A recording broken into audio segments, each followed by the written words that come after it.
ڕێبەندان مانگی ڕابوونە، مانگی ستەمماوە بوونە، ڕێبەندان ناخێزی دڵە، مانگی پشکووی سوورەکڵە، مانگی هەتوان و ساڕێژە، مانگی تۆڵە لە خوێن ڕێژە، مانگی شۆڕشە و شۆڕشگێر، دەواازەی لاوانی بوێر، مانگی ئازادی و سەربەستی، مانگی کۆتایی دیلی و پەستی، ئازادی کە داری ژیانە، ڕیشەی لە نێو ڕێبەندانە، کڵی هەستانە ڕێبەندان، مانگی بورکانە ڕێبەندان، مانگی هێمای دڵدارانە، مانگی هانای هەژارانە.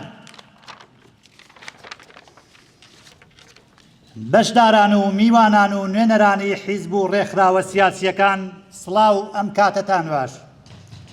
لەلایەن هەموو هاوڕێیانی کۆمەڵە لە وڵاتی نروێژ پڕبەدڵ بە خێراتنتان دەکەین و سپاستان دەکەین کە ئەمڕۆ لەگەڵمانن بۆ ڕێزگرتن لە ڕۆژی کۆمەڵە. ئەمڕۆوە لەم ڕێوڕسمەدا ڕێز دەگرین لە 47 ساڵ هەڵسوڕانی ئاشکرای کۆمەڵە لە بزوتنەوەی شۆڕژگێڕانەی کوردستان کە ئەو ڕۆژە هاوکاتە لەگەڵ گیانبەختکردنی هاوڕێ حەمە حوسەینی کەریمی لە دامەزێنەرانی کۆمەڵە و یەکم هاوڕێی گیانبەختکردی کۆمەڵە لە کاتی ڕاپەڕینی خەڵکی کوردستان لە کاتی گرتنی شارەبانی شاری سەقز. پێش ڕاگەیاندنی ڕیزی بەرنامەکان مۆمی تەمەنی 47 ساڵەی هەڵسوڕانی ئاشکرای کۆمەڵە دادەگرسێنین. بۆ ئەم مەبەستە کاک ئەحمەدی شەریفی ناسراو بە کاک ئەحمەدی شندڕە، یەکێک لە یارانی فیداکار و لە مێژینەی کۆمەڵە و هەڵسوڕاوی بە وەفای ڕۆژانی سەختی گەلێ بواری کاری سیاسی و پێشمەرگانە ئەو ئەرکەی و ئەستۆ گرتووە. داوا لە کاک ئەحمەدی ئازیزەکەین با بفەرمێت.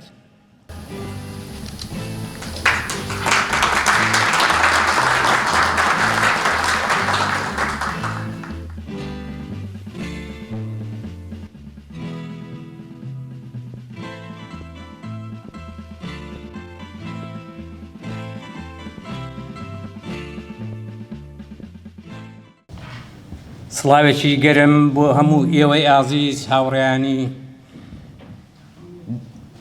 ئەوانەی کە لە دوور و نزیکەوە تەشریفیان هێناوە. زۆر سپاسی کۆمیتەی نۆروێژ دەکەم کە ئەم ئەرکەیان بە من سپاردووە بۆ هەڵگیرسانی 47 ساڵەی ئاشکرابوونی کۆمەڵە. هاوڕێیان، بۆ من شەرەفێکی ئێزگار گەورەیە کە ئەو ئەرکەیان بە من سپاردووە. بەڕاستی ڕێزگرتن لە ڕۆژی کۆمەڵە، ڕێزگرتنە لە ژن، ڕێزگرتنە لە منداڵ، لە پیر و جوان، ڕێزگرتنە لە هەموو بیر و بۆچوونەکانی جامعە، ڕێزگرتنە لە ئازادی و بەرابەری، ڕێزگرتنە لە یەکسانی. جا بەو مەبەستە بۆ من شەرەفێکی گەورەیە و زۆر سپاسیان دەکەم.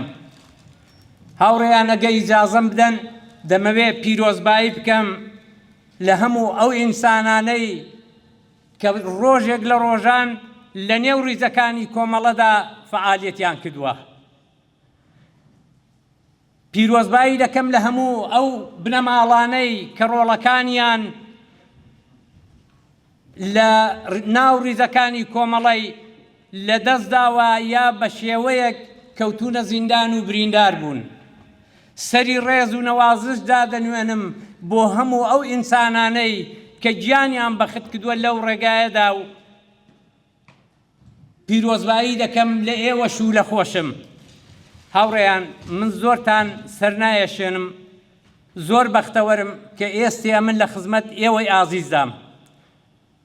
ئیتر سپاسی هەموو لایەک دەکەم و بە هیوای سەرکەوتن بەسەر کەند و کۆسپەکاندا و بۆ هیوادارم ساڵێکی دیکە یا بەو زوانە شاهیدی ڕووخان و تێداچوونی کۆماری پەت و سێدارە بین. چاوی هەموو لایەکتان ماچ دەکەم. زۆر سپاس بۆ ئەرکەیە کە بەمتان سپاردووە و مۆمی 47 ساڵەی کۆمەڵە دابژێرسێنم. گەلێک سپاس بۆ هەموو لایەکتان. چاوی هەموو لایەکتان ماچ دەکەم. زۆر سپاس.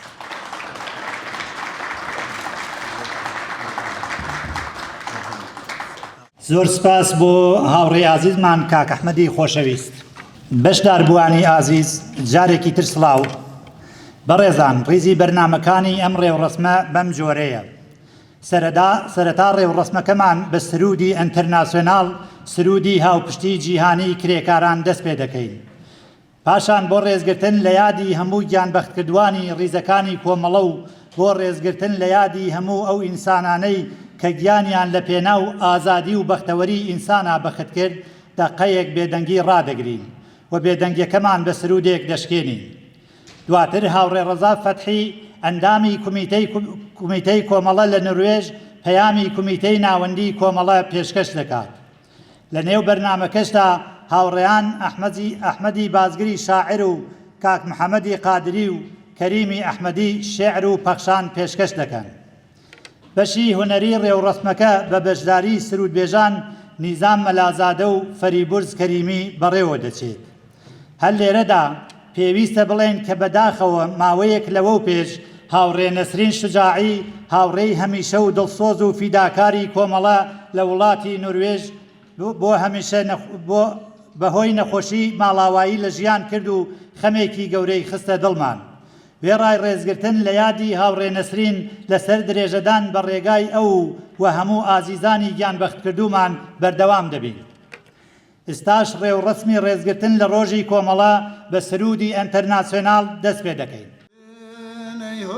بشويناتن ديلاني برسيتي دنيا لا تنوري بيرو بوار من قرمجني تريش قراسا تنوري آخرين هاستن بهالي بي جين دوري كون رابي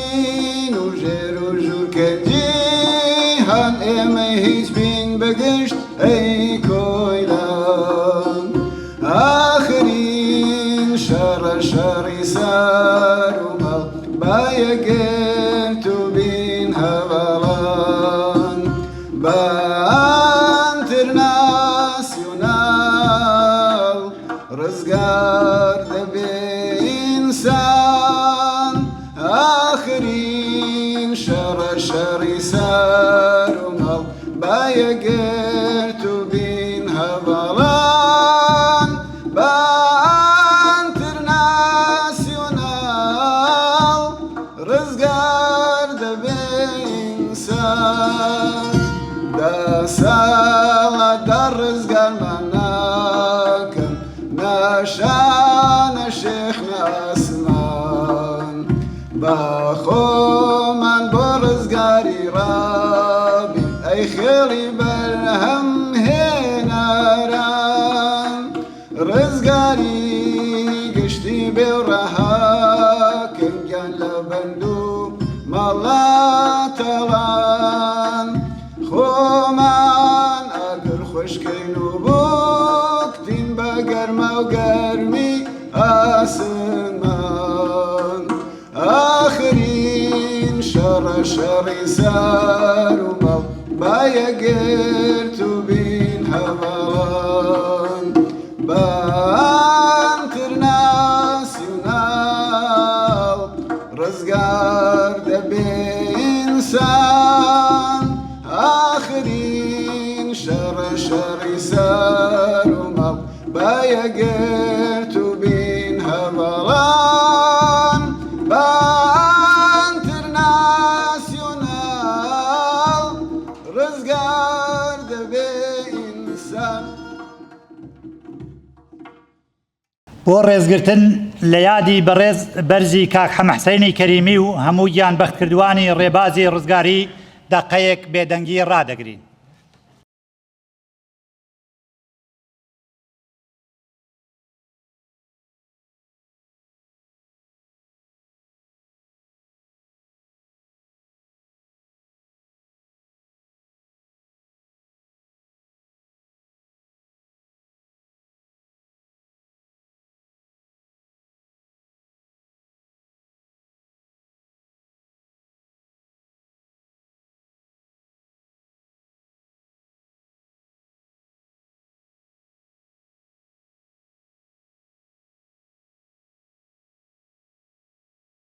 قريبا خول بيشم كيهنا سمبيادا ناقري كان قينم تاش نيبا لين ندى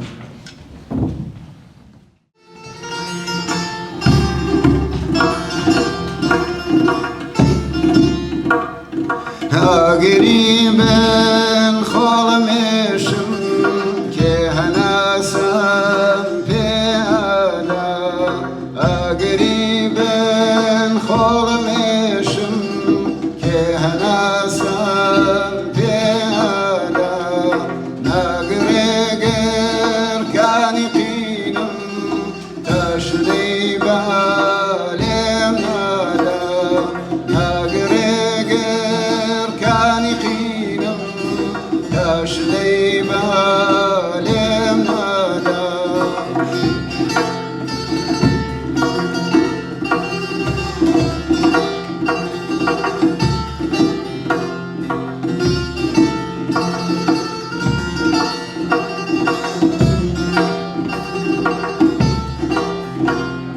نامري وتتاسم زربتاسي شرشم نامري وتتاسم زربتاسي شرشم نابري عاقر لجستم تال دجمن خوينادا نابري عاقر لجستم تال دجمن خوينادا قريبا خرمشم كيهنا سمبيادا قريبا خرمشم كيهنا سمبيادا ناقريقر كان خينم تشريبا لمنادا ناقريقر كان خينم تشريبا لمنادا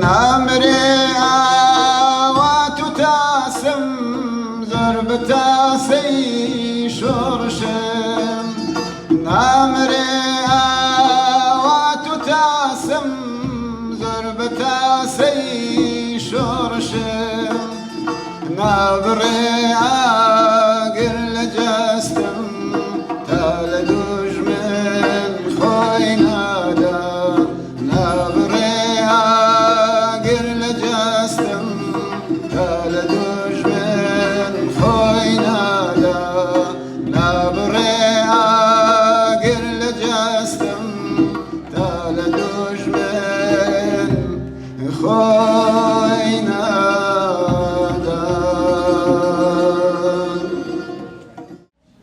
بەڕێزان ئێستاش هاوڕێ ڕەزا فەتحی ئەندامی کومیتەی کۆمەڵە لە وڵاتی نروێژ پەیامی کومیتەی ناوەندی کۆمەڵە پێشکەش دەکات.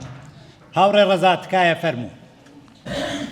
ئامادەبوانی بەڕێز بەخێر بێن بۆ ڕێوڕسمی 57 ساڵەی پێکاتن و 47 ساڵەی ئاشکرابوونی تێکۆشانی کۆمەڵە.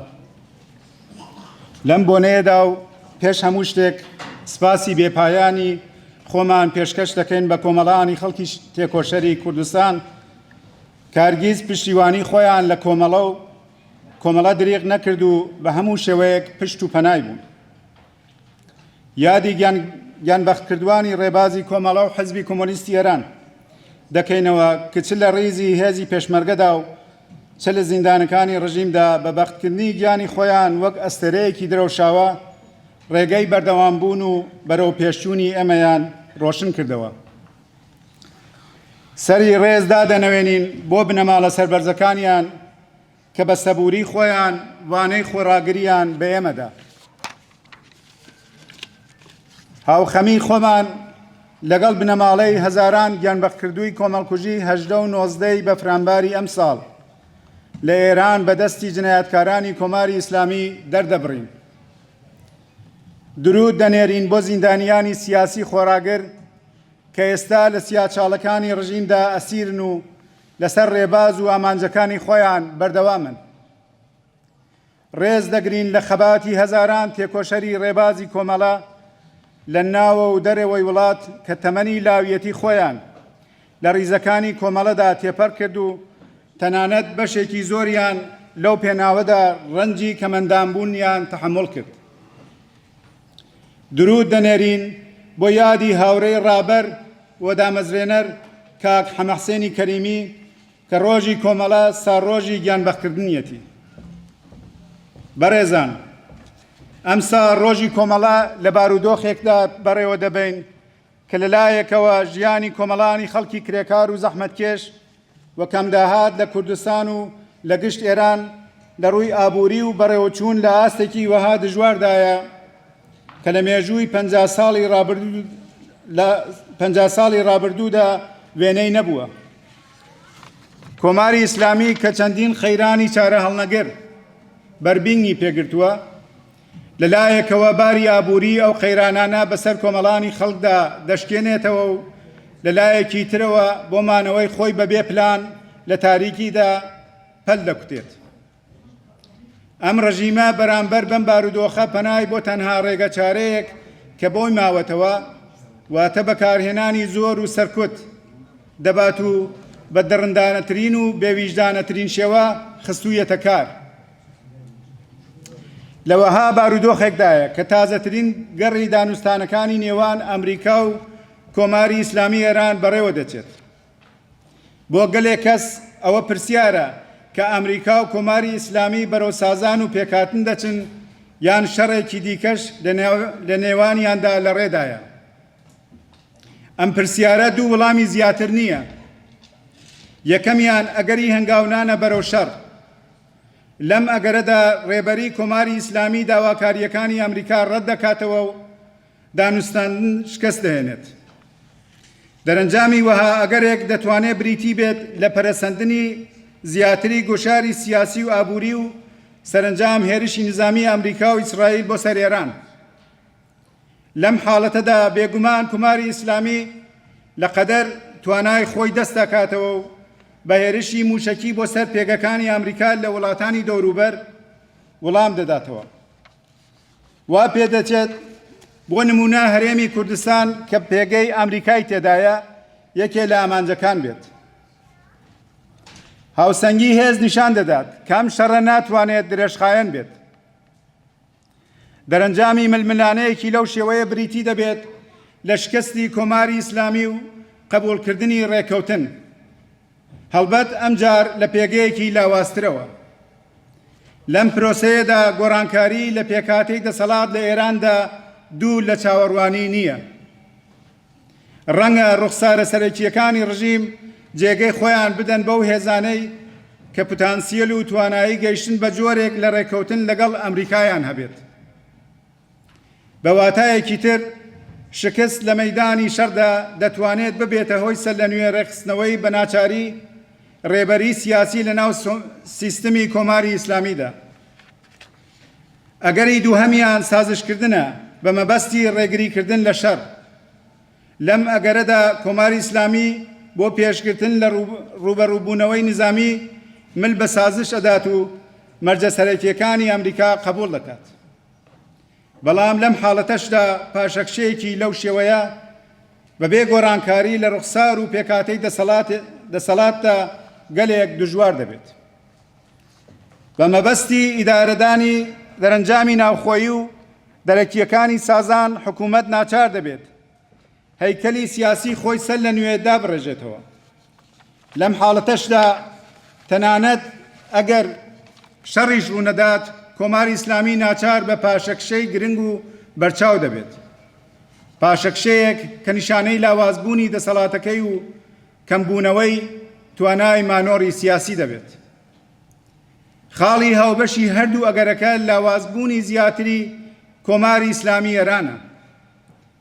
لەوەها هەلومەرجێکدا داهاتووی ئێران پتر لە هەر شتێک پەیوەستە بە پێشهاتە ناوخۆیەکانی کۆمەلگاوە. ئەزموونی ساڵەکانی ڕابردوو دەری خستووە کە بزوتنەوە کۆمەڵایەتیەکانی وەکو بزوتنەوەی کرێکاری، معلمان، بزوتنەوەی ژنان، خوێندکاران، دادخوازان و توێژە جیاوازەکانی کۆمەلگا ڕۆڵێکی یەکلاکەرەوەیان لە شکڵپێدان بە ڕەوتە سیاسیەکاندا دەبێت. پێکهێنانی ئەڵتەرناتیڤێک کە بتوانێت وەڵامدەرەوەی داخوازی ئازادی خوازانە و دادپەروەرانە و بژێوی ژیانی خەڵک بێت. پێویستی بە خۆڕێخستن و بە پەیوەندی نێوان ئەم بزوتنەوانەوە هەیە. دروشمی نان، کار، ئازادی بە مانای فراوان و هەمەلایەنەکەی دەتوانێت بەستێنی لە یەک نزیکبوونەوەی هێزە کۆمەڵایەتیەکان بێت. دروشمێک کە هەم داواکاریە ئابوووریەکان و هەم داواکاریە سیاسی و مەدەنیەکان لەخۆ دەگرێت. داهاتووی کۆمەلگای ئازاد ڕێکخرا و تێروتەسەل سەرچاوەکەی نەک لە ڕێکەوتنەکانی پشتدەرگا داخراوەکان و نە لە شەڕی وێرانکەردا، بەڵکو لە توانای جەماوەر بۆ پێکهێنانی دامەزراوە سەربەخۆکان و بەرەو پێشبردننی خەباتی مەدەنی و کۆمەڵایەتیە. بەڕێزان، لە کوردستانی ئەمڕۆدا گەلێک دەرفەت خوڵقاوە بەرەو ئاسۆیەکی ڕوون کە ئەگەر بەباشی لە دەرفەتەکان کەڵک وەرنەگیرێ، مەترسیەکان کە ئەوانیش هەر بەو ڕادەیە واقعین ڕێگەمان پێدەگرن. دەرفەتەکان کۆمەڵایەتین، مێژووکردن، بە ڕەنج و خەبات و وشیاری خەڵکی کوردستان خوڵقاون. دەرفەتەکان لە ڕاستیدا تایبەتمەندیەکانی ئەمڕۆی کۆمەلگای ئێمەن. کۆمەلگای کوردستان وەک ژینگەی پەروەردەبوون و گەشەکردنی کۆمەڵە سێ تایبەتمەندی بنەڕەتی هەیە. یەکەم کۆمەلگایەکی سیاسیە، دووهەم کۆمەلگایەکی مەدەنیە و سێهەم کۆمەلگایەکی وشیارە. با لە هەر یەک لەم چەمکانە ورد بینەوە. کۆمەلگایەکی سیاسیە واتە سیاست لە کوردستان تەنیا پرۆسەیەکی وەرزی یان هەستێکی ناڕزایەتی نییە، بەڵکو بەشێکی جیانەکراوەی ژیانی ڕۆژانەیە لە قوڵایی ژیانی خەڵکی کوردستاندایە و لە هەموو قۆناغێکی ژیانی کۆمەڵایەتیدا خۆی دەردەخات. دووهەم کۆمەلگایەکی مەدەنیە. تەنانەت لە ڕەشترین ساڵەکانی دەسەڵاتی ڕژیمدا کۆمەلگای کوردستان بەردەوام هەوڵی داوە خۆی لە شێوازە جۆراوجۆرەکانی ڕێکخستنی مەدەنیدا کۆبکاتەوە. تۆڕی پەیوەندیەکانی خۆی پەرە پێداوە و ڕێکخراوە مەدەنیە جۆراوجۆرەکانی پێکهێناوە. ئەم تواناییە لە خۆڕێکخستن لە دەرەوەی چوارچێوەی دەوڵەت و تەنانەت حزبیشتا توانایەکی کەموێنەی بەم کۆمەلگایە بەخشیوە. سێهەم کۆمەلگایەکی وشیارە. ئەم وشیاریە و تێگەیشتنە ستراتژیە لە شێوەکانی خەباتە خۆی دەردەخات. بۆ نمونە کاتێک کۆماری ئیسلامی لە زۆر شوێنی وڵات بە کوشتاری بەربڵاو توانی ناڕەزایەکان بە شێوەیەکی کاتی سەرکوت بکات، لە کوردستان فۆرمێکی جیاواز لە کردەی بە کۆمەڵ زاڵ بوو. مانگرتنی گشتی وەک تاکتیکێک بوو بۆ پوچەڵکردنەوەی هێزی سەرکوت. ئەم جیاوازیە لە توانای خەڵکی کورد لە خوێندنەوەی هاوسەنگی هێزەکان و هەڵبژاردننی تاکتیکی گونجاو سەرچاوە دەگرێت و نیشانەی وشیاریە لە ئاستێکی کۆمەڵایەتیدا. بەڵام مەترسیەکان کامانن. مەترسی یەکەم بە حیزبی بوونی کۆمەلگا، ئەگەرچی سەرمایەکی گرنگە بۆ بەرەنگار بوونەوە لەگەڵ دەوڵەتی سەرکوتگەر، بەڵام لە هەمان کاتە هەڵگری کۆمەڵێک دژواری ناوخۆیی تایبەت بەخۆیەتی. لە هەلومەرجی دارمان یا لاوازبوونی دەسەڵاتی ناوەندیدا هەمان ئەم فرەحزبیە دەتوانێت ببێتە هۆی کێبەرکەی کۆنتڕۆڵ نەکراو و تەنانەت ململانەی توندوتیژی نێوان هێزە سیاسیەکان بەتایبەت کاتێک چەک وەک سەرچاوەی هێزی سیاسی لە کۆنتڕۆڵی کۆمەڵایەتی و دیموکراتیک دەربچێت. مەترسی دووهەم هەڵسوکەوتی کۆماری ئیسلامی بەرامبەر بە کوردستان لە چوارچێوەی لۆژیکی کلاسیکی ناکۆکی بنێوە و حکمڕانی بکەوێتە کار. حکوومەتی ناوەندی نەک تەنیا بە سەرکوتی ڕاستەوخۆ بەڵکو لە ڕێگەی ئەندازیارکردنی کەلێن و ناکۆکیە سیاسیەکان سیاسی و نەتەوەیی و حزبیەکان هەوڵ دەدات هەژمونی خۆی بپارێزێت. دانوستاندنی جیاجیا لەگەڵ حزب و لایەنەکان و پێدانی ئیمتیازاتێکی سنووردار و کاتی بەمیان و بەویان بەشێکن لەم استراتژیە. ئەم لۆژیکە تەنیا خۆی لەم کۆماری ئیسلامیە ئێستادا نابینێتەوە و لە ئەگەری پێکاتنی هەر حکوومەتێکی ناوەندگەرای بەدیلیش دەتوانێت سەر لە نوێ بەرهەم بهێنرێتەوە. لەم ڕووەوە پرسی یەکگرتووی کردداری هێزە کۆمەڵایەتی و سیاسیەکانی کوردستان بەشێکی دانەبراوە لە استراتژی خاوەن ئاسوویەکی ڕوون. مەترسی سێهەم بوونی کەلێن و ناکۆکیە نەتەوەیەکانە لە کوردستان. بۆ نمونە لە نێوان کورد و تورکدا ئەگەر بە دروستی ئاراستە نەکرێت جێگەی ناکۆکی نێوان چین و توێژی هەژار و ستەملێکراو لەگەڵ دەسەڵاتە باڵادەستەکان دەگرێتەوە و وەک مەترسیەکی هەمیشەیی بەسەرسەری ئەو خەڵکەدا دەسوڕێتەوە. هەوڵدان بۆ پوچەڵکردنەوەی بەتەوە مانای ئەم مەترسیە ئەرکێکە کە پێویستە هەر لەمڕۆوە لە بەرنامەی کاردا دابنرێت و ببێتە ئەولەوێتێکی سەرەکی هەڵسوڕاوانی خۆجێی ئێمە و ئۆرگانەکانی تەبلیغی لە هەموو ئاستێکدا. ئەگەر بڕیار وایە کۆمەڵە ببێتە هێزێکی چارەنووسساز لە ئایندەی کوردستاندا دەبێت بتوانێت خەباتی دژ بەستەمی نەتەوەیی بە شێوەیەکی ئۆرگانیک بە خەباتی چینایەتیەوە گرێ بدات، نەک ئەمیان لە بەرامبەر ئەوی ترتا ڕابگرێت و نە هیچ کامیان لەناو ئەوی دیکەتا بتوێنێتەوە.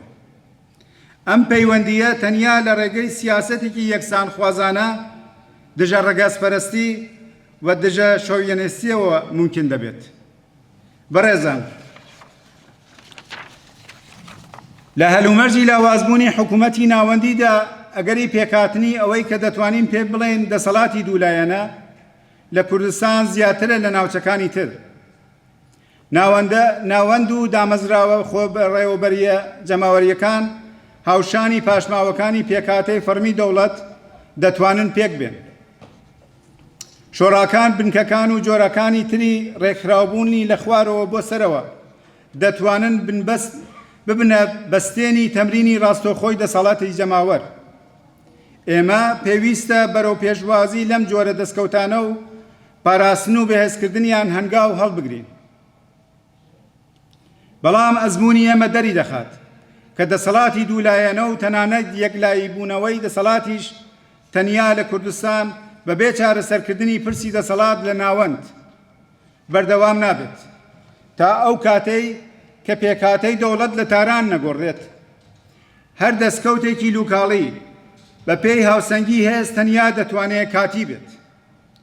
لەم ڕووەوە استراتژی کۆمەڵە لە کوردستان پەیوەستە بە ئاسۆی گۆڕانکاری سەرتاسەری دەسەڵاتی سیاسیەوە. یەکێک لە پرسە سەرەکیەکان لە هەر قۆناغێکی ئینتقالیدا بریتیە لە بابەتی قۆڕخکاری ئەمرازەکانی توندوتیژی. لە ڕوانگەی ئێمەوە ئەم قۆڕخکاریە نابێت لە دەستی حزب و میلیشیا یان گروپە چەکدارە نابەر پرسیارەکاندا بێت، بەڵکو پێویستە لەژێر کۆنتڕۆڵی ناوەند و دامەزراوە جەماوەری هەڵبژێردرا و بەرپرسیارەکاندا بێت. ئەگینا دەسەڵاتی جەماوەری لە خوارەوە دەکەوێتە ژێر کاریگەری و هەژمونی چەک لەسەرەوە. لە کەشێکدا کە ڕەنگە حزب و لایەنە جۆراوجۆرەکان ئاڵوگۆڕی تاکتیکی و استراتژیان بەسەردا بێت، ڕیزبەندی خۆیان بگۆڕن، بەهێزبوونی کۆمەڵە و سەرجەم بزوتنەوەی چەپ لە کوردستان دەتوانێت ڕۆڵێکی یەکلاکەرەوە بگێڕێت. بەتایبەت ئەگەر ئەم ڕەوتە لە ڕێکخستنی کرێکاران، زەحمەتکێشان، چینی هەژاری شار و گوندە خاوەن جێگە و پێگەی بەرچاو بێت. کۆمەڵە تەنیا کاتێک دەتوانێت سنووری سیاسەتی حزبایەتی تێپەڕێنێت کە پێگەی خۆی وەک گوتاری سیاسی بەرژەوەندی مادی و مێژووی ئەو چین و توێژانە بچەسپێنێت. بەم مانایە کۆمەڵە دەتوانێت و دەبێت ڕۆڵێکی سەرەکی لە گرێدانی خەباتی نەتەوەیی خەڵکی کورد بە خەباتی چینایەتی لە سەرتاسەری ئێران بگێڕێت. پردێک کە بێبێ ئەو هیچ پرۆژەیەکی ڕزگاری خوازانە بەردەوام نابێت. لە ڕاستیدا پرسی کوردستان بەجیا لە پرسی ئێران بەگشتی پێناسە ناکرێت. هاوپشتی نێوان خەڵکی کورد و غەیرە کورد دروژمێکی ئەخلاقی نییە، بەڵکو مەرجێکی مادیە بۆ سەرکەوتنی هەر بزوتنەوەیەکی ڕزگاری خوازانە. بەرگری چالاکانە لە مافی یەکسانی سەرجەم نەتەوەکان و هەموو چین و توێژە ژێردەستەکان تاکە ڕێگەیە بۆ پوچەڵکردنەوەی ئەو سیاسەتە شۆویێنیە و ناوەندگەرایەنەی کە بەردەوام لە بۆسەدان. بەڕێزان، ڕووداوە سیاسەکانی کوردستان لە ماوەی 47 ساڵی ڕابردوودا بەشێکی جیانەکراوە لە ڕووداوە سیاسی و گرنگەکانی ئێران بووە. ئەزمموی ئەو ماوەیە پێمان دەڵێت کە سەرڕاستترین و ئاسانترین ڕێگە بۆ بە سەمەرگەیشتنی بزوتنەوەی شۆڕەشگێڕانەی کوردستان وەگەیشتن بە ویست و خواستی نەتەوایەتی، کۆمەڵایەتی و ئابوووریەکانی خەڵکی کوردستان هاوخەباتیە لەگەڵ کرێکاران و ستەملێکراوانی ئێران و ناوچەکە. ئەزمموی بەشەکانی دیکەی کوردستانیش لە ساڵانی ڕابردوودا ئەم ڕاستیەمان پێدەڵێت کە چارەنووسی دەسەڵاتی سیاسی هەر وڵاتێک کە خەڵکی کوردی تێدایە لە ناوەندی ئەو وڵاتە دیاری دەکرێت، نە لەلایەن زلهێزە ئەمپریالیستەکان و دوژمنانی خەڵکی کورد لە شوێنەکانی دیکە کە بە شوێن بەرژەوەندی خۆیانەوەن. ئەم لێکدانەوەیە بە مانایە دێت کە خەباتی خەڵکی کوردستان بە هیچ جۆرێک نابێت لە خەباتی خەڵکی ئازادیخوازی ئێران و لە بەرەی چەپ و کرێکاری و شۆڕژگەڕی ئەو خەباتە داببڕێت. بەڕێزان، کۆمەڵە هەر ئەو هێزە کۆمونیست و شۆڕژگێرەی جارانە کە لە خاڵە وەرچەرخانە مێژوویەکاندا تاقی کراوەتەوە. هەڵوێستەکانی لە قۆناغە هەسیارەکاندا متمانەی جەماوەری بەدەستێناوە. نمونونەکانی کەم نین و لە بیرمان نەچوێتەوە. لە داهاتووشتا دیسانیش دەکەوێتەوە ها قۆناغگەلێکەوە، بەڵام بۆ پێشینە و ئەقڵ و تەجروبە و زانستەی کە بەدەستی هێناوە دڵنیای کە دەتوانێت سەربەرز و سەرکەوتوو بێتە دەرێ. ئەگەر باس لە خاڵە گرنگە مێژوویەکان دەکەین بۆ ئەوە نییە سەرینی ئەرخایانی لە بن سەردا بنین، بەڵکو بۆ ئەوەیە بیانکەین بە توێشووی ڕێگای بەرەو پێشچوونمان. لە هەمان کاتیشدا لە هەڵەکان ئەزمون وەرگرین و دووپاتیان نەکەینەوە. ئەم ڕوانگە ڕەخنەگرانەیە بۆ مێژووی خۆمان خۆی لە خۆیدا بەشێکە لە وشیاری و پێگەیشتنی ئەو کۆمەلگایەی کە کاری تیا دەکەین. لە سەردەمێکی پڕ لە گۆڕانکاریدا یادی 57 ساڵەی دامەزراوی ڕێکخراوەی کۆمەڵە دەرفەتێکە بۆ وردبوونەوە لەو تایبەتمەندیانەی کەم ڕێکخراوە شۆڕژگەڕیان لەسەر بنیاد نراوە و ئەو پێکە جیاوازەی کە کۆمەڵگەی کوردستان لە پێکهاتەی سیاسەتی کۆمەڵایەتی ناوچەکەدا هەیەی. بژی یادی 57 ساڵەی دامەزراندنی کۆمەڵە سەرکەوتوو بێت خەباتی ڕزگاری خوازانەی کۆمەڵانی خەڵک لە هەموو ئێران، سەرکەوتن بۆ بزوتنەوەی شۆڕژگەڕانەی خەڵکی کوردستان. بژینێوش.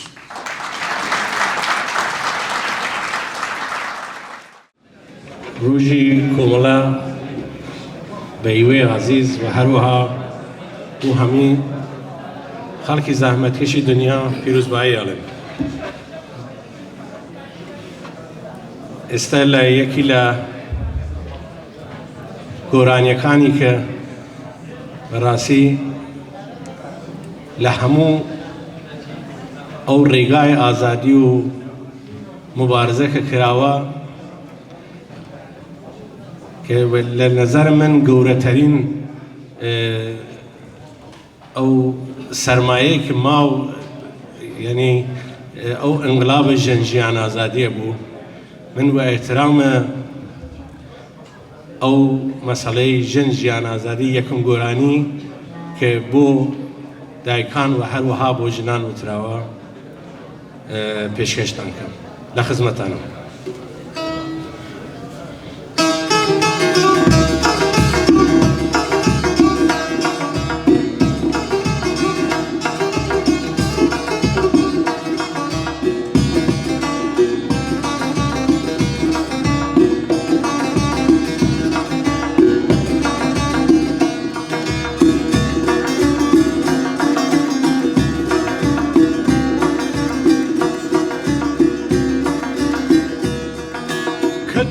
من هەموو کورد بخنکێنێ زۆر نەنگەدایە ڕۆڵەت بمێنێ دایە ماڵەوە بەرەو تێکۆشان دەڕۆم دەخاکرم پێشکاشەکەم گیان مەگری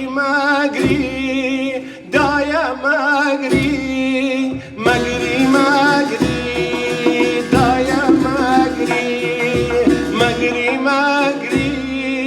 دایە مەگری دایە مەگری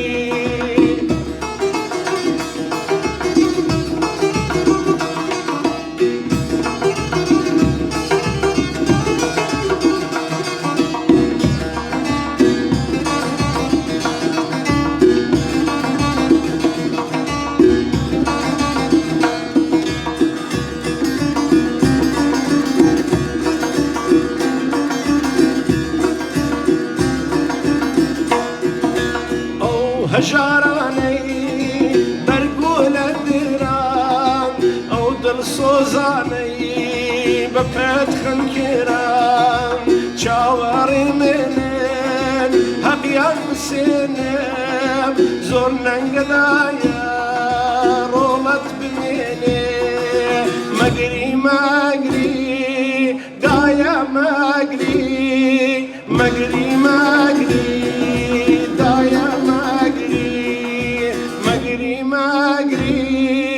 دایە دایە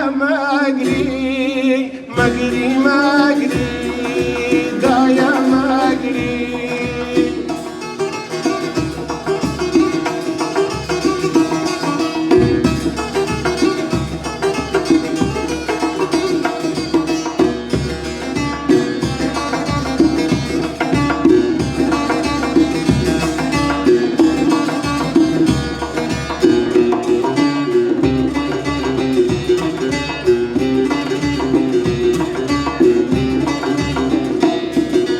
بەنی قەنارە پەتی سێدارە بوو بایسی کوردی بیچارە بەڵام دایەگیان گەر من نەهاتم تێرماچکە چاوی هەوڕێ خەباتم مەگری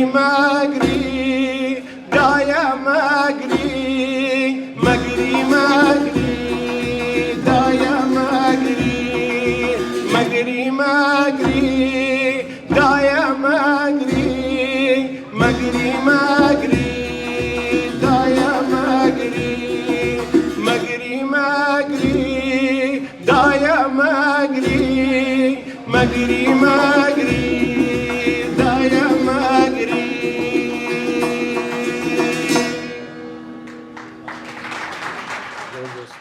هیوای هەستانەوە پەخشانە شێعرێکە کە هاوڕێ کەریم ئەحمەدی پێشکەشی دەکات. تکایە هاوڕێ کەریم فەرموو. بەشداران و میوانە خۆشەویستەکان سڵاو ئەم کاتتان باش.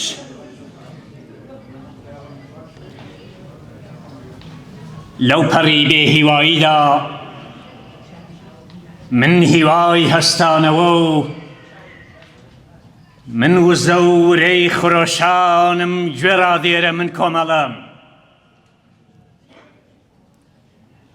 من سەهۆڵبەندانی ڕێبەندانم تواندوەتەوە و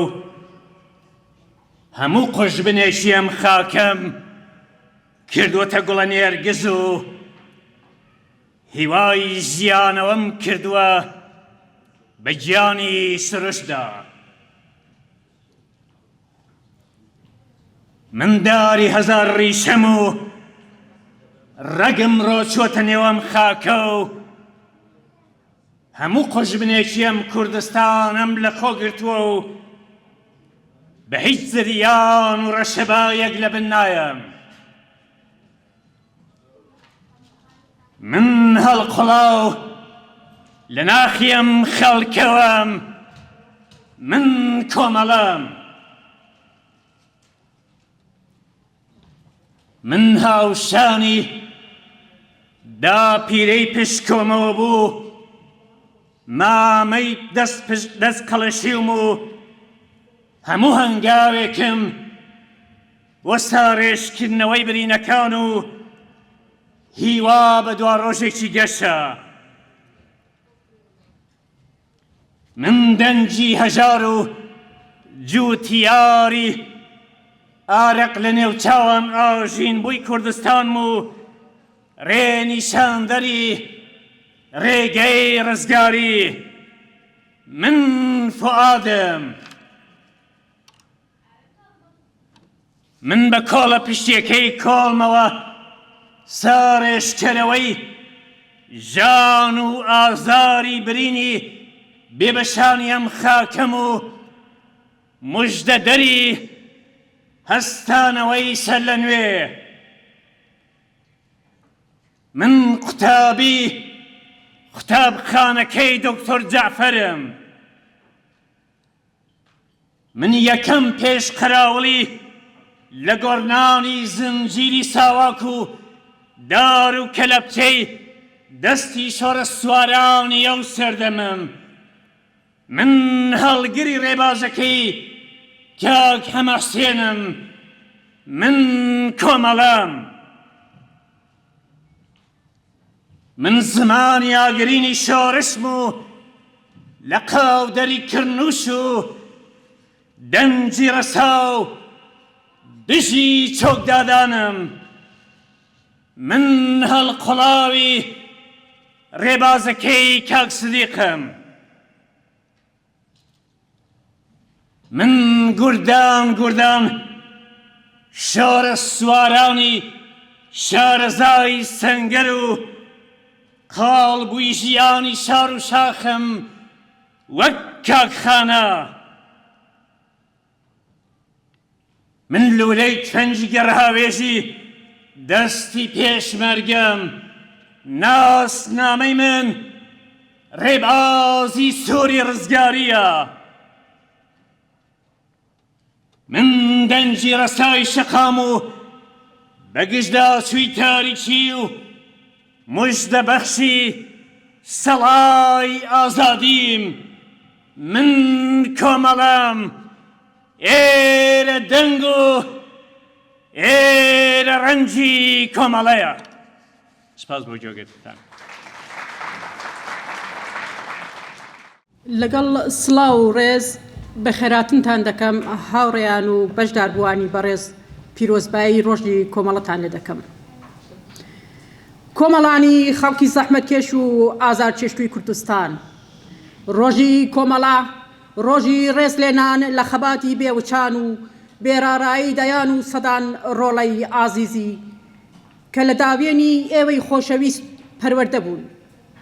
ڕۆژی ڕێزگرتنە و لە ئازیزانەی کە لە ناو ریزەکانی خەبات بۆ ڕزگاری چەوساوەکان گیانی ئازیزیان بەخت کردووە.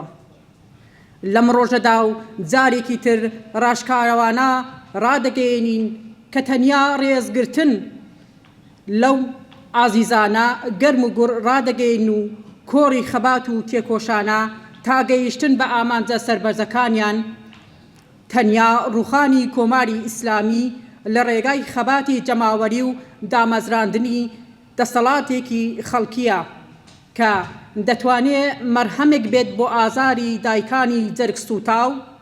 ئەو ڕۆڵە ئازیزانە ئازیزان تا گەیشتن بەو ڕۆژە پرشکۆیە لەم ڕۆژەدا سەردانی بنەماڵەی ئازیزانی گیانبەخکردووی ناو ریزەکانی کۆمەڵە بکەن و دایکانیان لە جیاتی ڕۆڵە ئازیزەکانیان لە ئامێزی خۆشەویستی بگرن. و هێستاش هاوڕێ محەممەدی قادری بفەرمێ بۆ پێشکەشکردنی شێعرەکەی. تکایە هاوڕێ. میوانە بەڕێزەکان، هاوڕانی خۆشەویست، بەخێر بێن بۆ مەراسمی ڕۆژی کۆمەڵە. هەلێرەوە پیرۆزبایی لە هەموو ئێوەی بەڕێز و هەموو هاوڕێیان و هەموو کەسانی کە بە جۆرێک لە جۆرەکان بۆ ڕۆژێک و بۆ ساتێک و بۆ ساڵانێک لە ریزی ئەم ڕێکخراوەیە تەلاشیان کردووە و زەحمەتیان کێشاوە. سەری ڕێز و نەوازش احترامدا دەنەوێنم بۆ خانەوادەی هەموو گیانبەختکردوانی ڕێگەی کۆمەڵە و ڕێگەی ئازادی و سەرفەرازی. ئەوەی کە لەسەر باس و خواستی ئەم دەورە و ئەم وەزعیەتەی کە لە ئارادایە هەموو ئەو بەرزانەی کە لێرە دانیشتوون کەم تا کورتێک ئاگادار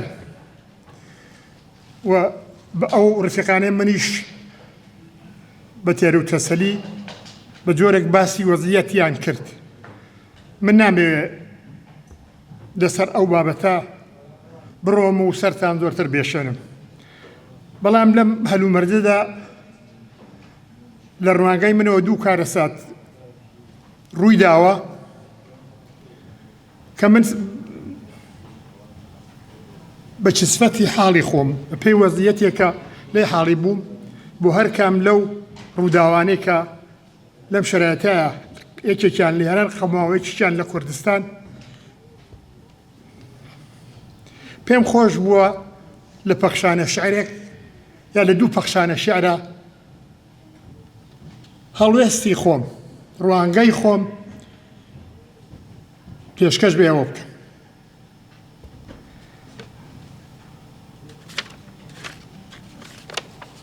ئەوەی کە ئێستا ئەرسانیەکەم سۆزێکە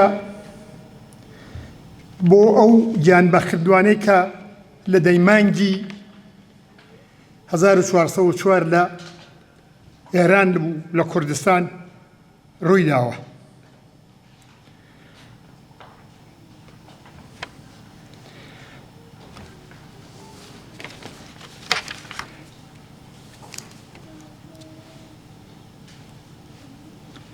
هاوار هاوار هاوار بە بەهار بڵێن ئەم ساڵ شنەی گەرم و پرسۆزی هەڵنەکە، ئاخر تەمی خەمێکی قوڵ و سەنگین سەرانسەری ئەم وڵاتەی داگرتووە. هەورێکی ڕەشی چڵکنی خوێناوی لەسەر ئاسمانی ئەم وڵاتە مەینە لێدراوە بەری خۆری داپۆشیوە. ئاخر ئەستێرەکان ناجریوێنن،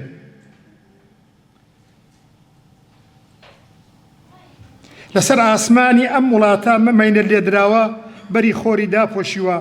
ئاخر ئەستێرەکان دیار نەماون ناجریوێنن، مەلەکانیش خەمبارن لە هێلانە نانە دەر. هاوار هاوار بە نەورۆزیش بڵێن ئەم ساڵ خونچەی نێرگز و گەزیزە نەپشکوێنێ، چونکە شەختە و سەهۆڵبەندانی ئەم جستانە شومە ئێزگار قورس و گران بەستەڵێکی بەستووە. لە بولبولیش ڕاست پێرن بەهاری ئەم ساڵ بەتەما نەبێ لە ناو باخ و گوڵستانە چاچەها لێدات و بچری کێنێ. ئاخر بەهاری ئەم ساڵ خەزان لێدراوە و گوڵ و گوڵستان سیس و ژاکاوە. هەموو شەقام و کۆڵانەکانی بە خوێنی گەش و ئاڵی لاوەکانمان سوور و ڕەنگینە. دار و بەرد و خاک و خۆڵی ئەم وڵاتە تاسەبارە سەر تاپە خوێنیان لێچۆڕێ. کەس نابینی زەردەخەنە لەسەر لێوی بێت، تەنانەت جەنایەتکارانیش لەم کارەتە سامناکە تۆقاون. مناڵە هەتیوەکانیش لە سۆراغی دایک و باب و کەسوکاریان سەرگەردانن، کەس نییە لە ئامێزیان گرێت ڕوومەتی زەرد هەڵگەڕاویان ماچکات. تەرمی گیانبەختکردوان و مرۆڤەکان لە کیسەی نایلۆن و موشەما پێچراون، کەس نییە کفن ببڕێ بە بەریان. تا ئێستاکەش کەس نازانێت چ کارەساتێک چ جەنایەتێکی سامناق قەوماوە. زۆر کەس لە شوێن ئازیزی وەڵ و سەرگەردانە پەشۆکاون. هاوار هاوار هاوار هەموو مرۆڤێکی خاوە نوجدان لە حاست ئەم جەنایەت و کارەساتە دڵتەزێنە تازیێبارە خەمبارە سەر لێ شێواوە. ئیتر لە دوای ئەم قەت و عام و کارەساتە جارگبرا بۆ ئەم خەڵخە کۆس کەوتووە دیارە تا ئێستا جستانە، ئیتر جستان نابێ بەهاری ئێمەش دێ نفرەت لە جەنایەتکارانی جمهوری ئیسلامی. هەر لێرەدا بۆ ڕۆژاواش بۆکو ڕووداوێکە هەموو کوردستانی گرتوتەوە و بەرحەڵە خەڵقێکی زۆر لە سەراسەری کوردستان هەر پارچە و لە هەموو دنیاش بە دەنگیەوە هاتم شتیوان لێ کرد هەستی خۆم بەم پەخشانە شارە دەربڕیەوە.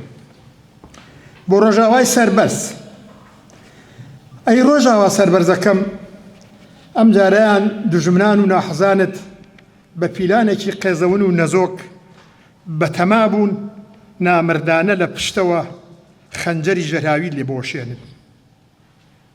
بەنیاز بوون لە مەزادێکی بێڕەوشتی و بێ ئەخلاقیدا مامەڵەت پێوە بکەن و هەردان فرۆشت کەن. گەمژە بوون نەیانزانی خەنجێرەکەیان ژەنگاویە. نەتەنیا ناتوانێت کارت لێ بکات بەڵکو بووە هەوێنی خۆراگری بەهێزترت. بووە دەرفەتێک بۆ دووبارە هەستانەوەت. بێگومان بووە دەرفەتێک بۆ دووبارە هەستانەوەت خۆڕستنەوەیەکی ڕەخساوتر و پتەوتر. بێگومان ئەو ناپاکی و فێڵە ئازارێکی زۆر بەسۆ بوو بەڵام بۆ ئێوەی وشیار و هێژا و لێزان بووە مای بە خۆداچوونەوەیەکی ئەجگار گونجاو. بووە مایەی تێگەیشتێکی قوڵتر لە خۆتان و هێزی دوژمن و ناحەزانتان ناحەزانی ناپاکتان. ئێوە ئەی پێشەنگانی بەرەنگاری و خۆراگری بەم هەڵوێستە جەسوورانە و جوانمێرانەتان هەموو دەنگێکی ئازادی خواز و سەملێکراوتان لە هەر چوار پارچەی کوردستان و ناوچەکە و جیهان کردە یەک دەنگ. ڕۆژاواتان کردە سەنگەری لەشکان نەهاتووی بەرگری لە مافی ڕەوای هەموو سەملێکراوان. هەموو سەملێکراوان و خەڵقی ئازادی خواز و هەژار و مافخوراو. زۆر ژیرانە و ئومێدەوار و باوەڕ بەخۆ بوارتان نەدا پیلانی گڵاوی دوژمنان کۆنە داعشەکان کە هەڕەشە بوو بۆ سەر ڕۆژاوا و هەموو کوردستان و ناوچەکە و جیهان سەر بگرێ و بچێتە پێش. ئاخر ئێوە ئامانجی ئێستا و دوا ڕۆژتان لەبەر چاوتان ئاشکرا و ڕوون بوو. دڵنیا بوون بە ئاوابوونی خۆری ڕۆژاوا خۆری گەشی هیوای ئێستا و دوا ڕۆژتان ئاوا نابێ. هەوری چێلکرد ناتوانێ بەری بگرێ. سڵاو لە جەسارەت و خۆراگریتان. بژی شۆڕشی ژنجیان ئازادی. زۆر سپاس بۆ جوابگرتن. کورسێ بەتاڵەکان ناو ڕوخساری 200 منداڵ کە تەنیا لە ماوەی 2 ڕۆژدا لەلایەن هێزەکانی کۆماری ئیسلامی ئێرانەوە کوژران. ئەنجومەنی هەواهەنگی ڕێکخراوی فەرهەنگیەکانی ئێران ناو وێنەی 200 منداڵی خوار 18 ساڵی بڵاو کردوێتەوە کە لە ڕۆژانی پێنجشەممە 18 بەفرانباو 1404 هێنی 19 بەفرانباری 1404 بەرابەر بە 8 و 9 ژانوێی 2026 لە شارەکانی جۆرەکانی ئێران بەدەستی هێزە چەکدارەکانی کۆماری ئیسلامی ئێران گیانیان لەدەستدا. لەم گرتە ڤیدۆیەدا دەتوانین ناو ڕوخساری بەشێک لەو منداڵانە ببینین.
بمێنێ نوری چاو و هێزی پێم تا بمێنێ نوری چاو و هێزی پێم دێم و دێم و دێم و دێم و دێم و دێم دێم و دێم و دێم و دێم و دێم و دێم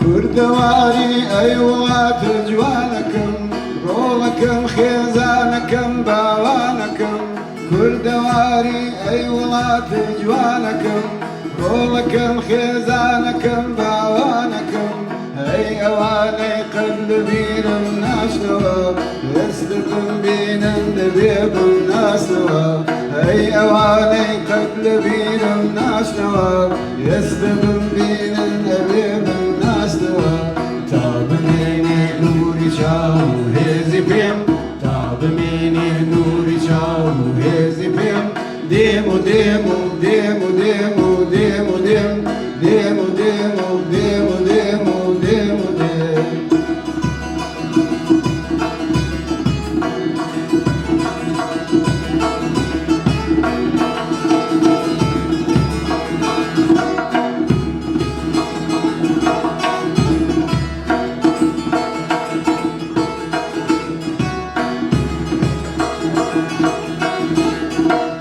أي عزيزان أي رفيقاني وغاد أي عزيزان أي رفيقاني وغاد أي برايها سنقري جرقي خباب أي برايها سنقري جرقي خباب جاننا سوري جياين تشتوا هرشي خوشم بيستوا جمهشتوا جاننا سوري جياين تشتوا هرچی خوشم ویستوا جمهشتوا تا بمینێ نوری چاو و هێزی پێم تا بمینێ نوری چاو و هێزی پێم دێم و دێم و دێم و دێم و دێم و دێم دێم و دێم و دێم و دێم هەر دێم و دێم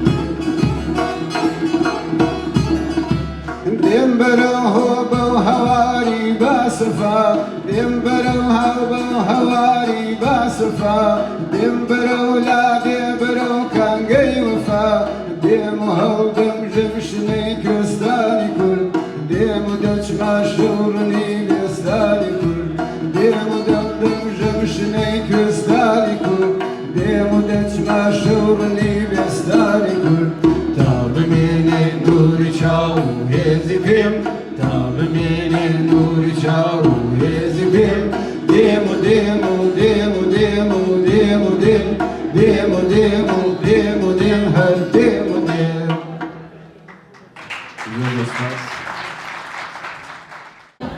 لێرەدا ناوی حیزب و ڕێکخراوەکان کە پەیامی پیرۆزباییان ناردۆ ڕای دەگەێنین کە بەم جۆرەیە.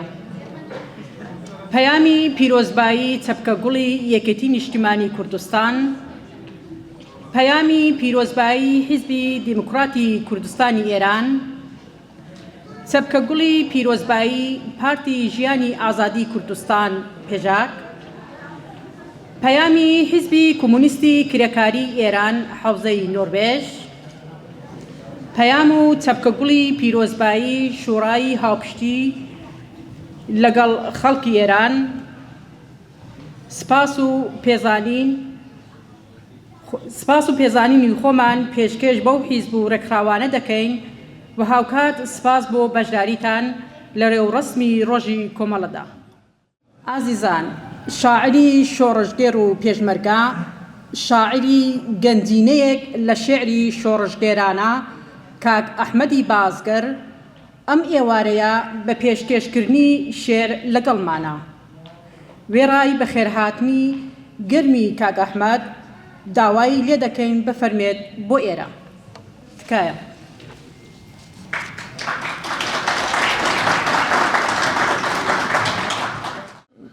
بەشداربوونی ئەم بۆنەیە سڵاوێکی گەرمتان پێشکەش و من لێرەشەوە پیرۆزبایی خۆم بە بۆنەی ڕۆژی کۆمەڵە بە هەموو ئێوە کە لێرە بەشدارن بە هەموو کەسانێک کە دواتریژ ئەم بەرنامەیە دەبینن پێشکەش دەکەم. بەر لەوەی ئەمە شارێکە من ڕوودا ئامادەم کردەبی خوێنمەوە. ئەو ساڵ ڕۆژی کۆمەڵە لە هەلومەرجێکدا پیرۆز دەکەین یان یادی دەکەین کە لەم یەک دوو مانگەی ئەخیردا جمهوری ئیسلامی کارەساتێکی ناوەتەوە لە ئێران و لە کوردستان کە تەنانەت لە مێژووی خۆشیدا بێوێنەیە. جمهوری ئیسلامی بۆ هەموو ئێمە کە لێرە بەشدارین لەم 47 ساڵەی ژیانی خۆیدا مێژوویەکی پڕ لە خوێن و لە داردان و زیندان و سەرکوت و هێرش بۆ سەر کوردستان و هەرچی ژانە تاقی کردوێتەوە. بەڵام ئەو دوو مانگەی ئاخری وەختێک مقایاسە دەکەی هەڵدەسەنجێنی لەگەڵ ئەم تاریخە پڕ لە جنایەتەی و حکوومەتە ڕاستی ئینسان دادەمێنێ بزانێت ئینسان دەتوانێت ئەو جانەوەرانە بە چ بشوبهێنە.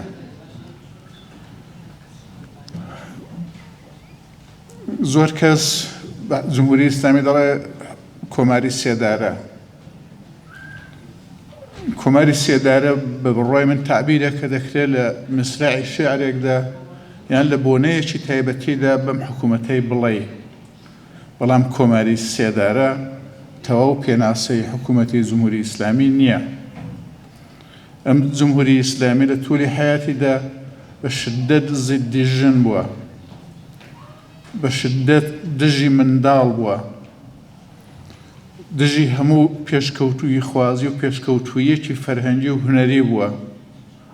47 ساڵە سەرکوتی خەڵکی کوردستان لە حەوا و لە زەویەوە دەکا.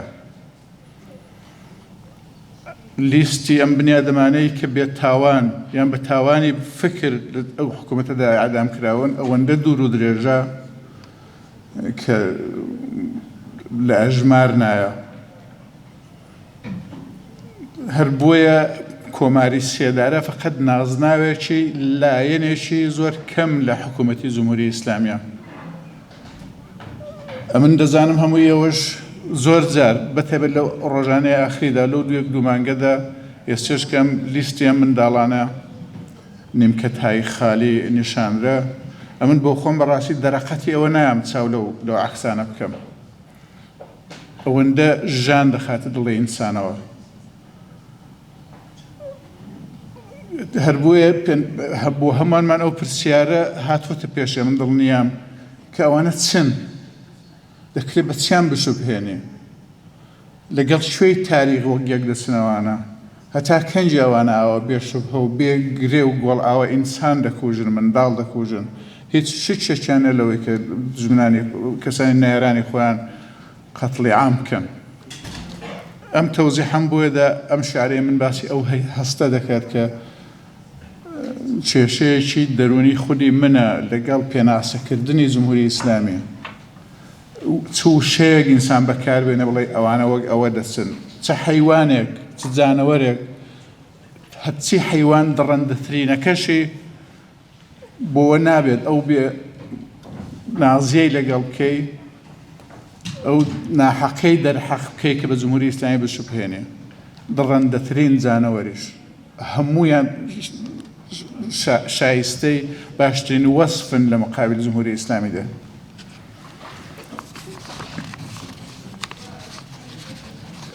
بۆیە لێرەکانەوە من هاودەمی و هاوخەمی و سەرخۆشی خۆم لە تەواوی ئەو کەسانەی کە لەم دوایانەدا بەدەستی ئەم حکوومەتە قەڵتانی خوێن کران چ لە ئێران و چ لە کوردستان دەکەم و ئەبەمەوە ئەم شارم پێشکەشتان دەکەم لەم بۆنەیەدا. نێوی شارەکە ئەوانە چی؟ لێت پرسی بووم تۆ کە خەڵکی کوردستانی ئەوە دەبێ بە نیو سەدا ئەو دێوەزمە خاوەن شمشێر و زیندانە خاوەن تفەنگ و تۆپخانە یان بە کورتی سەرجەمی ئەو دێوەزمانە بوونە لەمپەری هەناسەت بوونە سڕنووک لە نێو گەروت بۆ سەرتاسەری هەناسەت دەکرێ بڵێ ئەتۆ چۆن پێناسیان دەکەی بە چ زمانێک باسییان دەکەی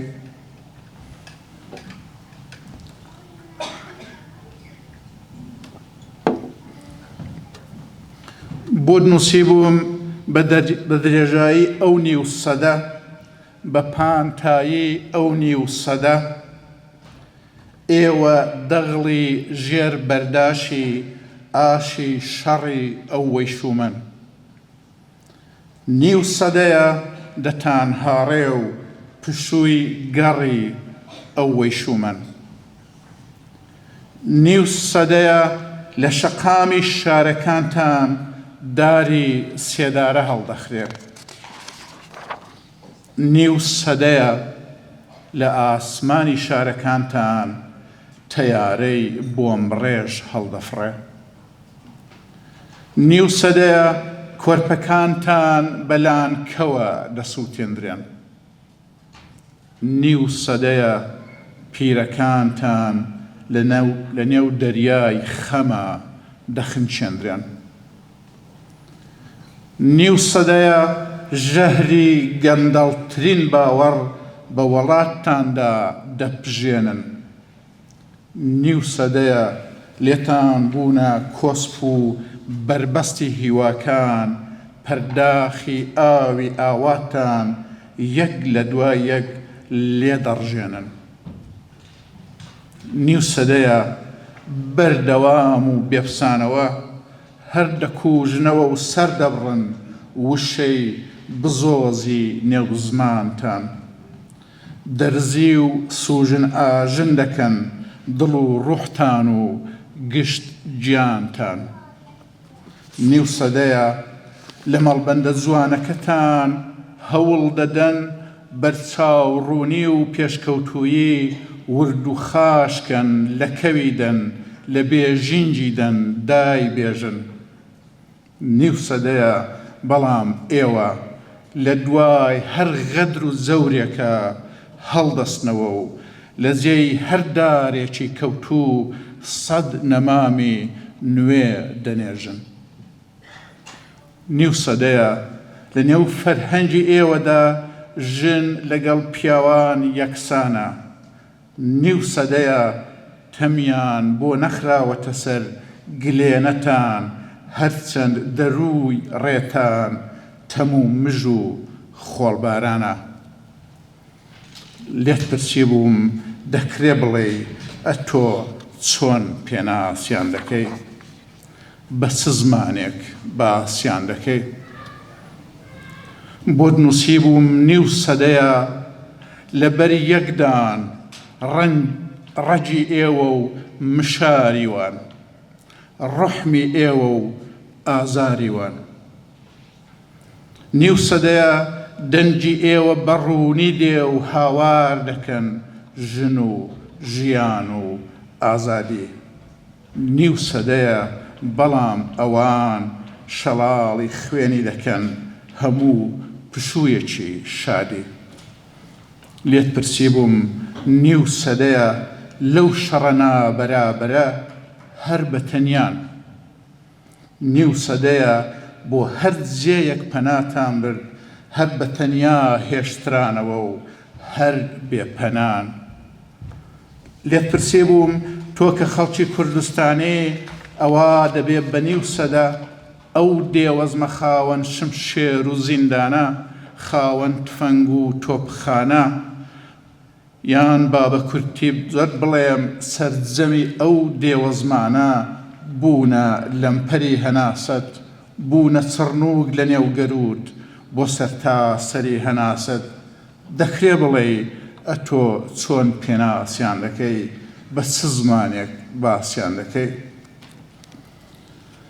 بۆ وەڵامی ئەم پرسیارەت تۆ ئەی برای نادیارم بۆ وەڵامی ئەم پرسیارەت تۆ ئەی برای نادیارم تۆ ئەی خوشتی نادیارم ئەی دەنگدانەوەی هاوارم ئەی ڕەنگدانەوەی ئازارم دەبێ بڵێم ئەو وشەیە یان ئەو نێوەی پێناسە بێ بۆ ئەوانە بۆ ئەو مارە حەوت سەرانە ئەو هەژدیها زگدڕانە بۆ ئەو بێچاو و ڕوویانە ئەو خوێن خۆرە خوێن ڕژیانە ئەو سەرقافڵەی دڕندانە پیسترینانەی زەمانە دایک و باوکی هەرچی ژانە خوڵقێنەرانی وێرانە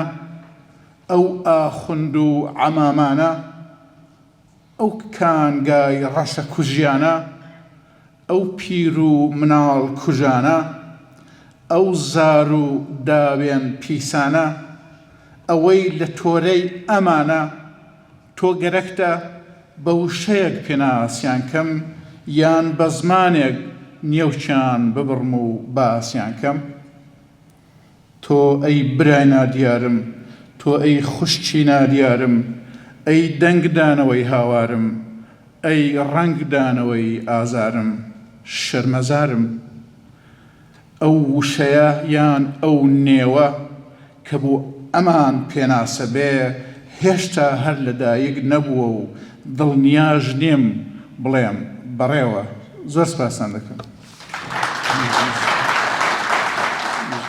کۆمەڵە هەرە و هێزە کۆمونیست و شۆڕژگێڕەیە کە لە خاڵە وەرچەرخانە مێژویەکاندا تاقی کراوەتەوە هەڵوێستەکانی لە قۆناغی هەستیاردا متمانەی جەماوەری بەدەستهێناوە لە داهاتویشدا دیسانەوە دەکەوێتە وەها قۆناغ گەلێکەوە بەو پێشینە و ئەقڵ و تەجربە و زانستەی کە بەدەستی هێناوە دڵنیاین کە دەتوانێت لە تاقیکردنەوەکانی داهاتویشە دیسان لە تاقیکردنەوەکانی داهاتویشە سەربەرزانە و سەرکەوتوو دێتە دەرێ ئەگەر باس لە دەستکەوتەکانی دەکەین بۆ ئەوە نییە سەرینی ئەرخەیانی لەژێر سەردا بنێ بەڵکو بۆ ئەوەیە بیانکەین بە توێشوی ڕێگای بەرەو پێشوونمان لە هەمان کاتیشا لە هەڵەکان ئەزمون وەربگرین و دووپاتیان نەکەینەوە بەڕێزان یەکێک لەو هاوڕێژنە تێکۆشەرانەی کە بەردەوام و ساڵانێکی دوور و درێژە شان بەشانی ئێمە لە ڕاپەڕاندنی کار و ئەرکدا لە خۆبردووانە کار دەکات هاوڕێ لەیلای کوردیە لێرەدا وێڕای سپاس و پێزانین لە هاوڕێ لەیلای خۆشەویست بە چەپکە گوڵێک سپاس و پێزانینی کومیتەی کۆمەڵەی لە نروێژ پێشکەش دەکەین هاوڕێ لەیلا تکایە فەرموو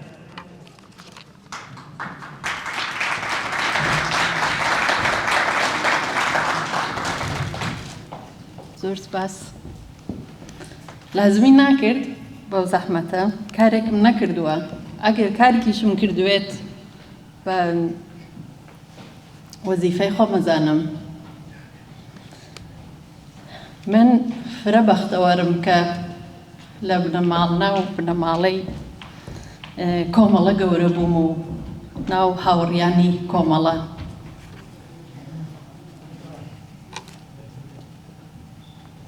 بیست و شەشی ڕێبەندان پیرۆزە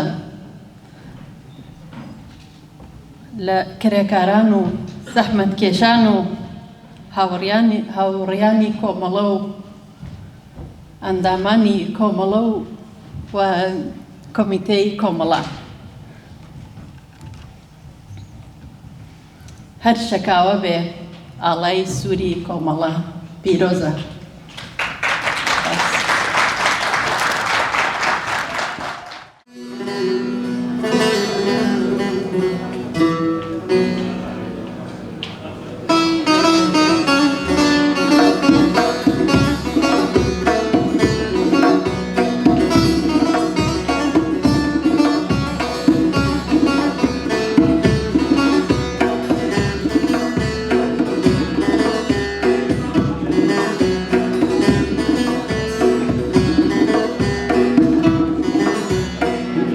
ديم وديم ديم وديم وديم ديم هتا أسوم لديارم ديم وديم وديم ديم وديم وديم ديم هتا أسوم لديارم ديم وديم چونكا بانقوازي من هواي خلقي هجارم ديم وديم چونكا بانقوازي من هواي كردي هجارم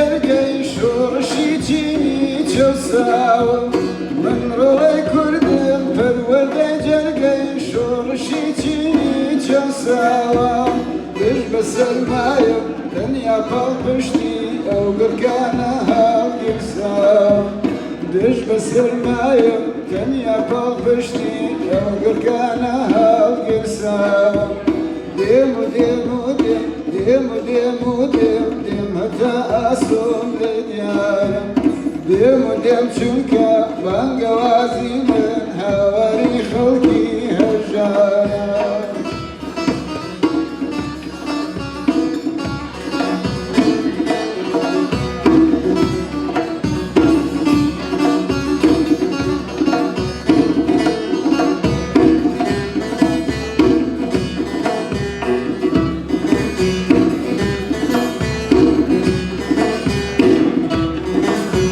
تيدا كوشم بو رزقاري وما في كردي بندسو هوارا تيدا كوشم بو رزقاري وما في كردي بندسو هوارا دل برهيوا دهي سوماكا شورشي سورم داشدارا دل برهيوا دهي سوماكا شورشي سورم داشدارا ديمو ديمو ديم ديمو ديمو ديم ديم هتا أسوم لديارم ديمو ديم چونكا بانقوازي من هواري خلقي هجارم ديمو ديم چونكا بانقوازي من هواري خلقي هجارم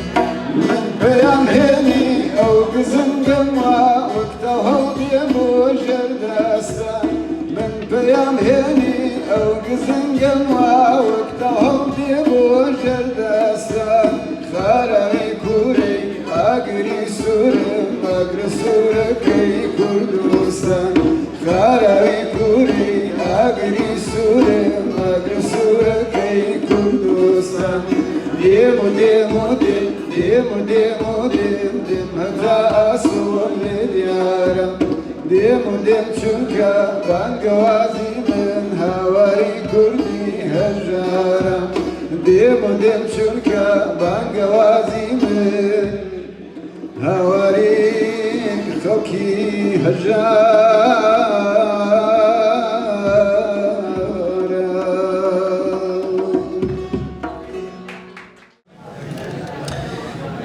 بەشداربووانی خۆشەویست بەشی سیاسی ڕێوڕسمی ڕۆژی کۆمەڵەتان پێشکەشکرا.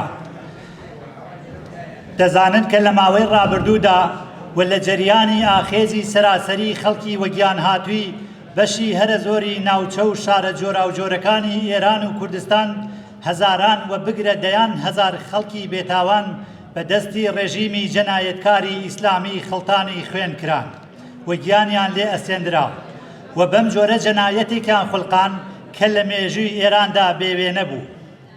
ئێمە وێڕای ڕێزگرتن لە یادی گیانبەختکردوانی ئەو ئاخێزە سەراسەریە و بۆ هاوخەمی لەگەڵ بنەماڵەکانیان لە پێشکەشکردنی بەشی دووەمی مەراسمەکە خۆ دەبوێرین و بە هیوای ئەو ڕۆژە لەسەر وێرانەکانی ڕێژیمی جەنایەتکاری کۆماری ئیسلامی شادی یەکجاری بگێڕین.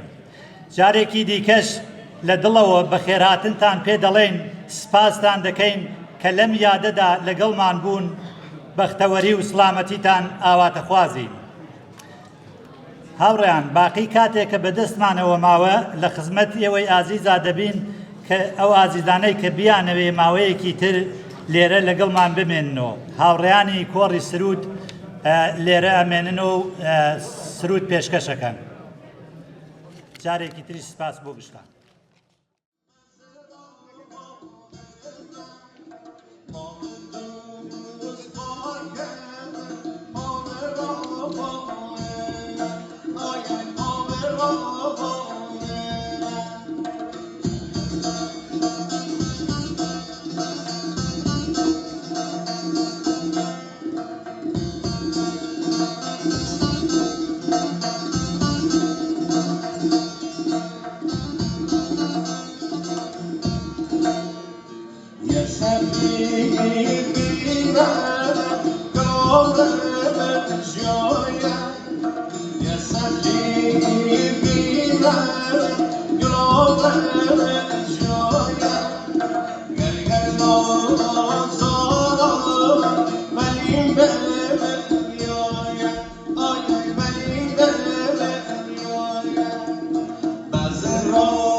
پرده نور دل شعله شور صدا ششمه و یادش آهوی جنگل دور صدا ششمه و یادش آهوی جنگل دور توی کوهستان دلش بیداره تفنگ و گلوگرد و داره میاره توی سینش جان جان جان توی سینش جان جان جان یه جنگل ستاره داره جان جان یه جنگل ستاره داره یه جنگل ستاره داره جان جان یه جنگل ستاره داره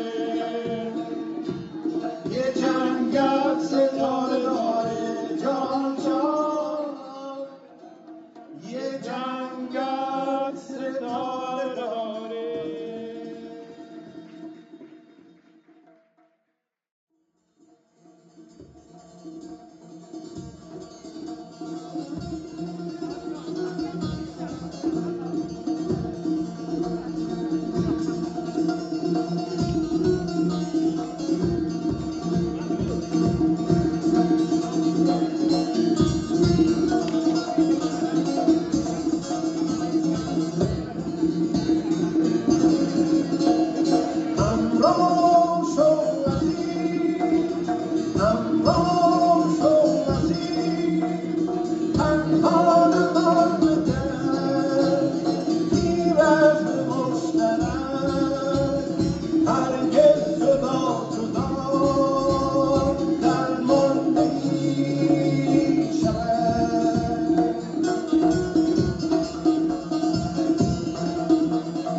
غمی مرگی ایوان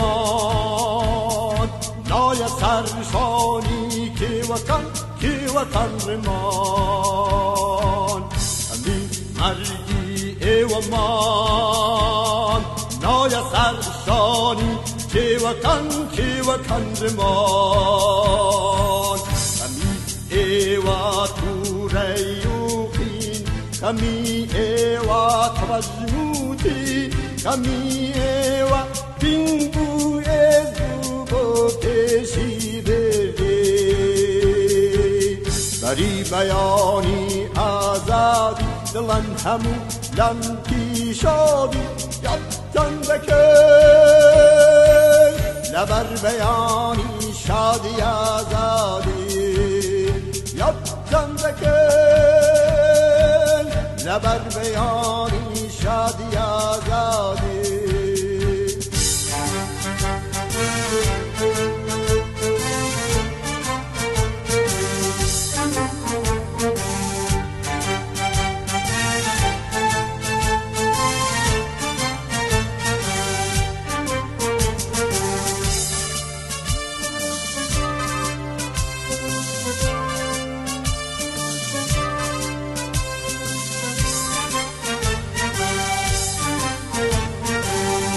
دستدین پیشروان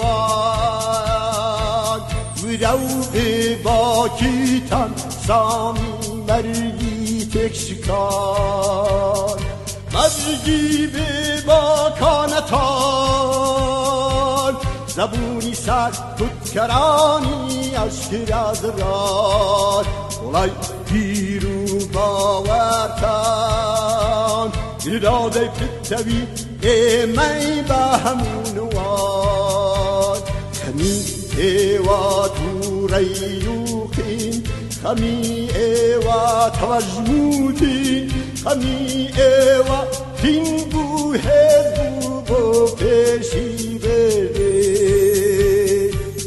bari bayani آزادی دلن همو لمکی شادی یادتن بکن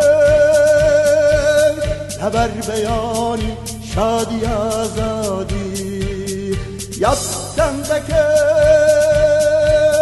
خبر بیانی شادی آزادی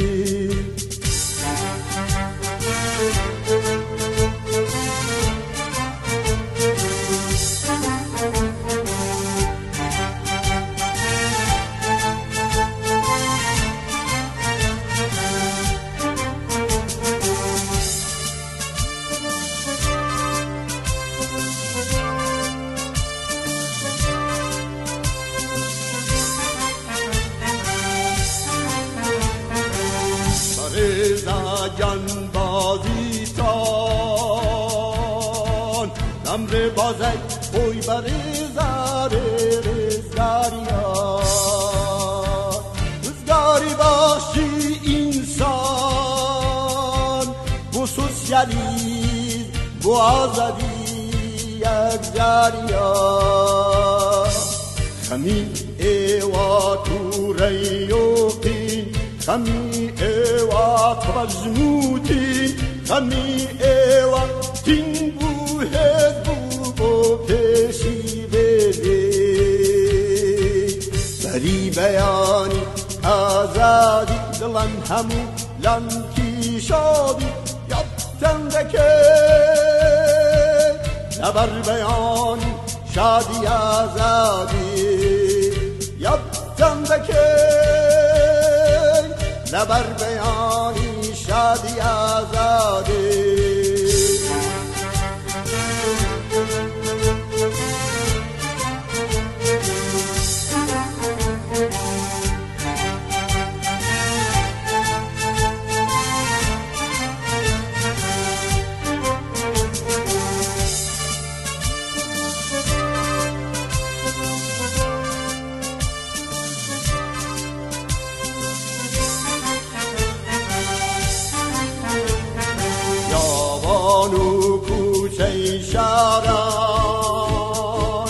شپل شپل دریای خواتیل منزدا از سنگرکی برزی که وان alay سوره کعبه یادی ایوا حلکرا هواری زندان کار ڕژدەی شەوی ڕەشلا دەدا شەوگار شەق دەکا خەمی ئێوە تووڕەی و قین خەمی ئێوە تەمەزموتین خەمی ئێوە تین بوو هێز بوو بۆ پێشی بێردین بەری بەیانی ئازادی دڵان هەموو لەنکی شادی یەکتەم دەکەین لەبەر بەیانی شادی ئازادی یەکتەم دەکەین لەبەر بەیانی شادی ئازادی یەکتەم دەکەین.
غمی مرگی ایومان نای سرشانی که وکن رمان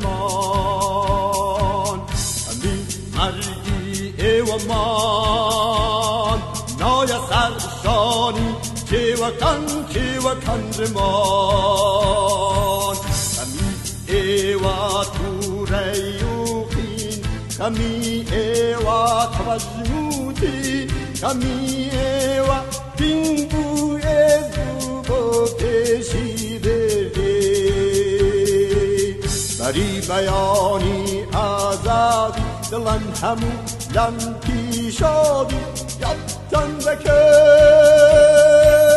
لبر بیانی شادی آزادی یادتن بکن لبر بیانی شادی آزادی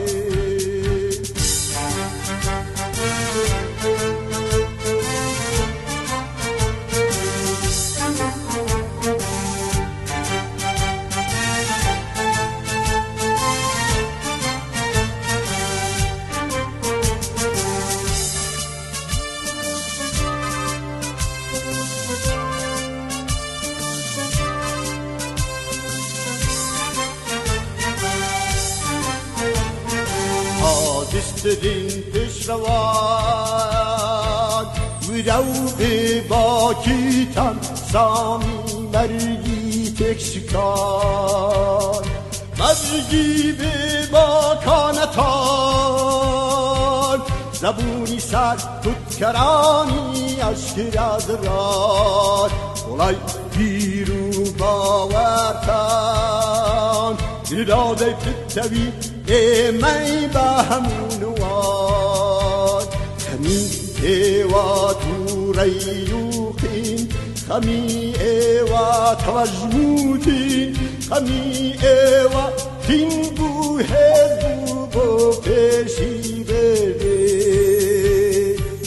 بری بیانی آزادی دلن همو لنکی شادی یادتن دکن خبر بیانی شادی آزادی یادتن دکن لبر بیانی شادی آزادی